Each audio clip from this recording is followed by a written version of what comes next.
झूठ कभी ना कभी खुल जाता है।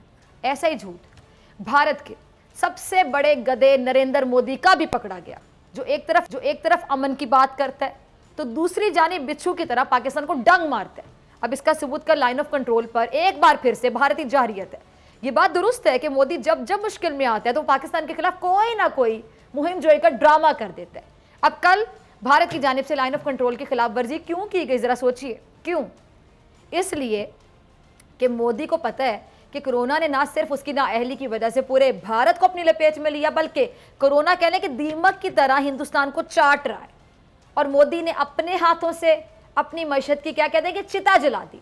और हाल ही में वेस्ट बंगाल में होने वाले जो इंतखाबात हैं उसमें मोदी और उसकी जमात का भी मुंह काला हो गया और उसको इबरतनाक शिकस्त का सामना करना पड़ा। अब मोदी ने तो अपनी आवाम के सामने, अपनी जनता के सामने शेर की खाल पहनी हुई थी। ऐसा गधे ने, मैंने कहानी में बताया ना, शेर की खाल पहने अपने को शेर समझने लगा और एक दिन पकड़ा गया कि गधा था और शेर की खाल पहनी हुई थी। अब समझ ले कि इस मोदी ने भी शेर की खाल पहनी हुई और अपने अंदर के गधे को छुपाने की आखिरी वक्त तक पूरी कोशिश की और अभी भी कर रहा है। लेकिन इसकी नाअहलियों ने इसके अंदर छुपा जो गधा है उसको एक्सपोज करके रख दिया, आया करके रख दिया। और इसकी असलियत ना सिर्फ इसकी अपनी जनता में बल्कि दुनिया के सामने आ गई। और अपनी असलियत को छुपाने के लिए अब अपनी जनता की तवज्जो ये हटाना चाहता है। किस तरह? पाकिस्तान मुखालिफ मंजन बेचकर।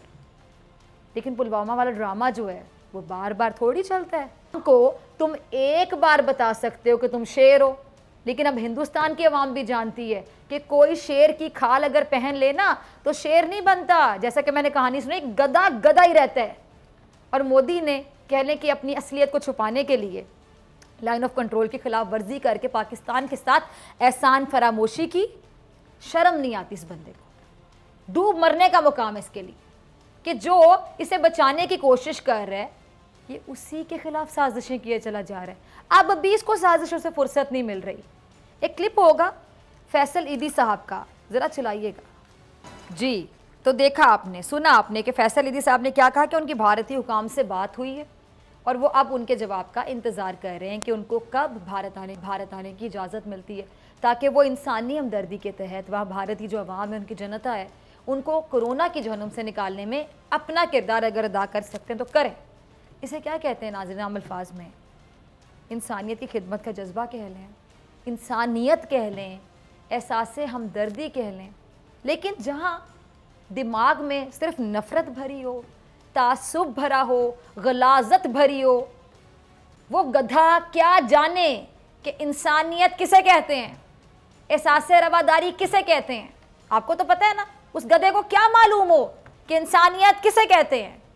क्योंकि गधों को प्यार की ज़बान कब समझ जाती है। पाकिस्तान भारत से दुश्मनी को एक तरफ रख के इंसानियत का सोच रहा है, इंसानियत की तरफ कदम बढ़ाना चाहता है, अमन की शम्मा जलाना चाहता है। पाकिस्तान भारत में मौजूद इंसानों को कोरोना के जहन्नुम से निकालना चाहता है।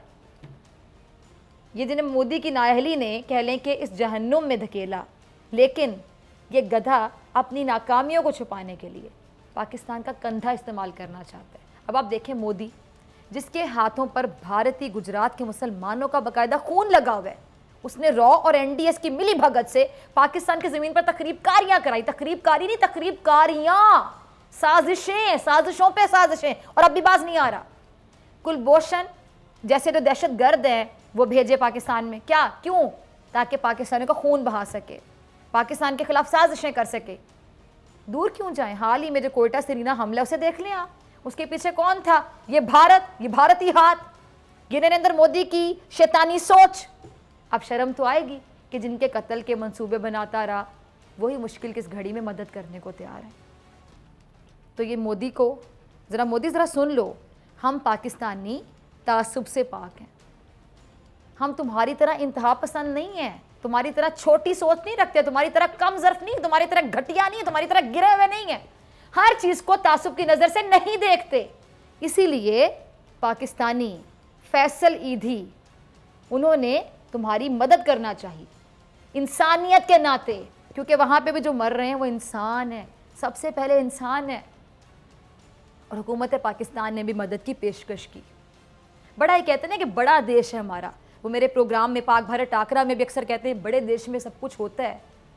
बड़े देश की, बड़े देश में रहने वाले प्रधानमंत्री की, बड़े देश की जो गवर्नमेंट है, ये बड़े देश वालों की इतनी छोटी सोच।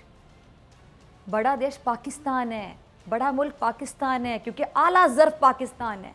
हमारी आला ज़र्फ़ी दुनिया ने देखी कि हम सारी रंजिशें भुलाकर, इनकी सारी साजिशें एक साइड पर रख के सिर्फ इंसानियत के बारे में सोच रहे हैं। मदद की पेशकश अगर की जा रही है ऐसे हालात में भी, तो इसका क्या मतलब है कि बड़ी सोच से कोई बड़ा मुल्क बनता है। आबादी से नहीं बनता बड़ा मुल्क। अच्छा, एक अगला क्लिप होगा, ज़रा चलाइएगा। जी सुना आपने, मोदी ने दोहरी शहरियत का बिल निकाला और भारत के मुसलमानों पर ज़मीन तंग कर दी। इसी तरह उसने मेहनतकश पंजाब के सिख किसानों के साथ क्या किया, उनका मुआशी कत्ल शुरू कर दिया। अब खबरें क्या घर में कि एक बार फिर से पंजाब के सिख किसानों ने पंजाब से दिल्ली तक मार्च का फैसला कर लिया। मोदी कहने के वो असदा है जिसने अपनी ही जनता को, अपनी आवाम को निगलना शुरू कर दिया, नाअहली की इंतहा करके। और अब पंजाब के सिख किसान उसको तिगनी का नाच नचाने को तैयार हैं।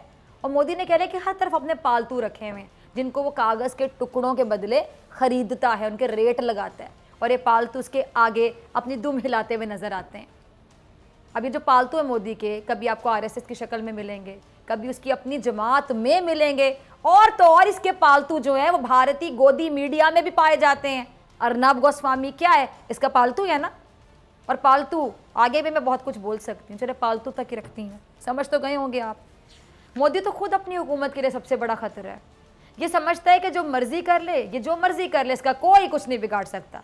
लेकिन अब पंजाब के जो सिख किसान हैं उनका सब्र कहने के जवाब दे चुके हैं, और अब ये सड़कों पर आकर मोदी से एक बार फिर हिसाब मांगेंगे। और अब की बार पंजाब के किसान मोदी को इसके अंजाम तक पहुंचाए बगैर दम नहीं लेंगे, याद रखिएगा। अब हिंदुस्तान की अवाम मोदी को कह रही है कि झूठ और फरेब से खुद को कब तक छुपाओगे। झूठ का कारोबार नरेंद्र मोदी अब नहीं चलेगा, अब ऐसे नहीं चलेगा। सब्सक्राइब करें और बेल दबाएं ताकि कोई खबर रह न जाए।